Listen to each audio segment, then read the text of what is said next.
সাফ অনূর্ধ্ব-19 চ্যাম্পিয়নশিপে সেমিফাইনালের জন্য প্রস্তুত বাংলাদেশ। ভারতের অরুণাচলের গোল্ডেন জুবিলি স্টেডিয়ামে কাল শেষ চারের লড়াইয়ে নেপালের মুখোমুখি হবে বাংলাদেশের যুবারা। ম্যাচ শুরু হবে বিকেল 4:30টায়। গ্রুপ পর্ব থেকে সেমিফাইনালে ওঠা ও নেপালকে প্রতিপক্ষ হিসেবে পাওয়া প্রত্যাশা অনুযায়ী হয়েছে যুব দলের। ভারতের অরুণাচলে তাদের সাফ চ্যাম্পিয়নশিপ জিততে আর দুটি ম্যাচের ফল নিজেদের পক্ষে আনতে হবে, যার প্রথমটি সেমিফাইনাল। গ্রুপ চ্যাম্পিয়ন হয়ে সেমিফাইনালে উঠেছে ডিফেন্ডিং চ্যাম্পিয়ন বাংলাদেশ।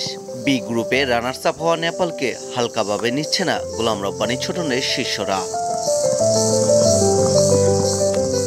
গ্রুপ পর্ব শেষের পর সময় মিলেছে মাত্র 2 দিন। এই অল্প সময়ে অবশ্য প্রতিপক্ষ নেপালের শক্তি দুর্বলতা খুঁজে কৌশল সাজিয়ে ফেলেছেন কোচ। ছেলেরা পুরোপুরিভাবেই প্রস্তুত সেমিফাইনালের জন্য, এবং নেপাল ভালো টিম এবং আমাদের টিমও ভালো। এই সেমিফাইনাল খেলা খুবই প্রতিযোগিতামূলক খেলা হবে এবং আমরা জয়ের জন্য মাঠে নামবো। সতীর্থদের একটা পরিবার হয়ে খেলার আহ্বান জানান অধিনায়ক।